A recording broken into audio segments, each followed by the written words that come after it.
Bonjour. Bienvenue sur l'avenue des Champs-Élysées à Paris. Merci. Dites-nous, que représente pour vous le fait d'être ici aujourd'hui? Alors, mon premier petit boulot a été sur cette avenue, donc en restauration.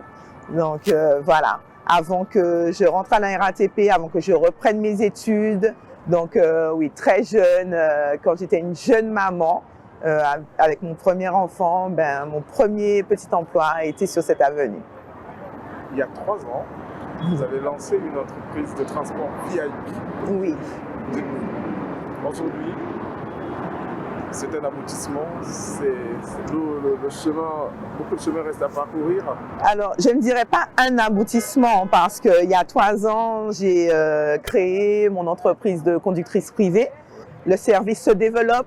Il y a d'autres services qui sont amenés à se développer puisque d'un service de transport, je suis en train de faire en sorte, étant championne de kickboxing, je suis en train de faire en sorte qu'il y ait aussi une partie garde du corps, une partie de protection rapprochée.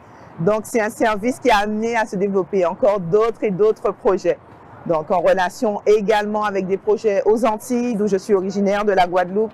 Donc, c'est un projet qui n'est pas, je ne vais pas dire que c'est un aboutissement. Non.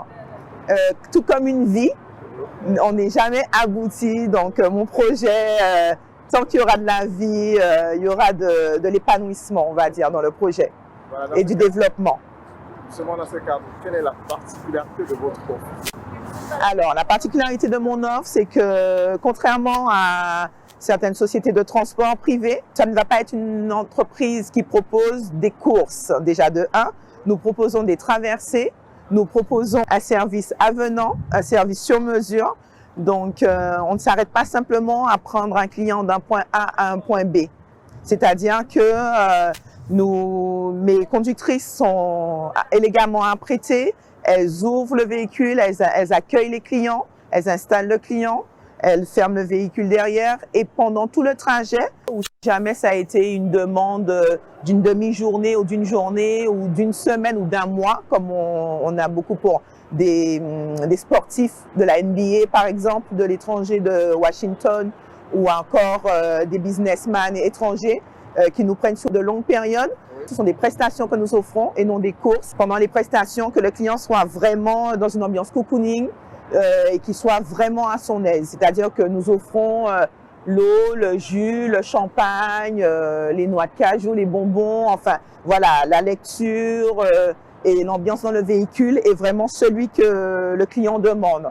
Ça veut dire une ambiance silencieuse parce que certains de nos clients ont besoin de travailler, ou alors une ambiance en musique ou en bruitage zen. Enfin, tout est sur mesure. Ça dépend du client. Nous faisons aussi du transport d'enfants. Il faut savoir que nous avons également le côté comptine, le côté conte de fées. Donc, c'est vraiment... on offre vraiment un large panel. On s'adapte aux clients, on s'adapte à la demande. Le principe est que le client soit vraiment à l'aise et se sente vraiment dans une ambiance cocooning et chez lui.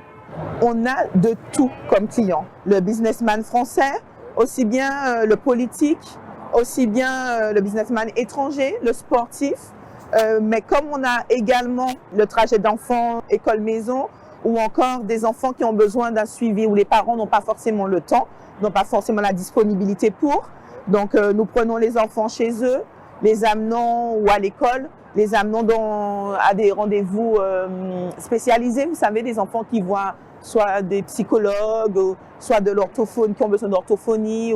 Donc les conductrices accompagnent l'enfant, patientent, attendent l'enfant pendant les 30-45 minutes de séance et ensuite ramènent les enfants comme demandent les parents. C'est vraiment un service à la demande. Donc aussi bien nous assurons des cortèges de mariage. Donc mes conductrices assurent le déplacement des mariés, le déplacement de la famille des mariés. Nous avons vraiment un grand panel de clients.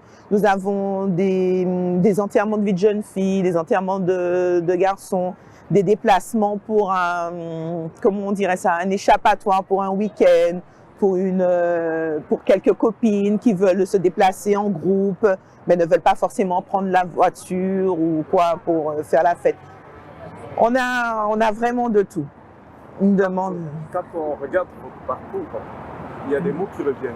Oui. Il y a du sport, Oui, Il y a les transports oui, et il y a la sécurité. oui. Quelles sont vos peurs? Mes peurs de ne pas vivre. Si j'ai une plus grande peur, ce serait de ne pas jouir de la vie, de ne pas profiter de ma vie, ce serait ça. Donc, je m'arrange bien pour ne pas avoir peur. Donc, je profite bien de ma vie. Voilà. Je n'ai pas de grande peur. C'est-à-dire que j'ai des objectifs, je me fixe des objectifs et j'y vais.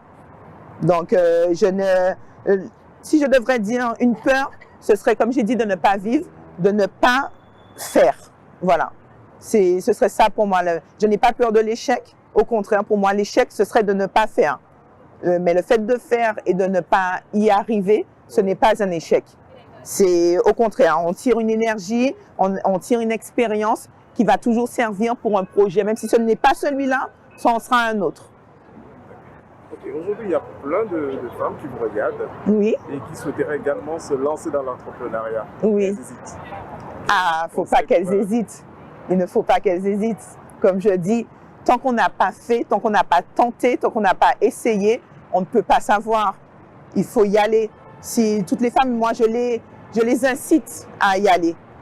J'ai 4 enfants et demi. C'est important de se réaliser. Même pour les enfants, quand on a des enfants, c'est important qu'elles voient l'investissement de leur mère, que j'investisse leurs activités, que j'investisse leur passion. C'est important, je trouve, pour l'exemple qu'on leur donne, l'image de la vie, c'est important. Donc, il faudrait qu'elles y aillent, qu'elles prennent étape par étape, palier par palier, que déjà elles se concentrent, qu'elles se renseignent sur leurs propres désirs et qu'elles y aillent, qu'elles foncent tout simplement. Kélia, c'est une floraison de projets. Oui. Dis-moi quel est le prochain. Le prochain projet? Alors là, il y en a un qui a commencé le mois dernier. Là, c'est un projet entre sœurs. L'entreprise de conductrice privée, c'est mon projet personnel. Je l'ai monté toute seule, je l'ai créé toute seule, je le gouverne toute seule.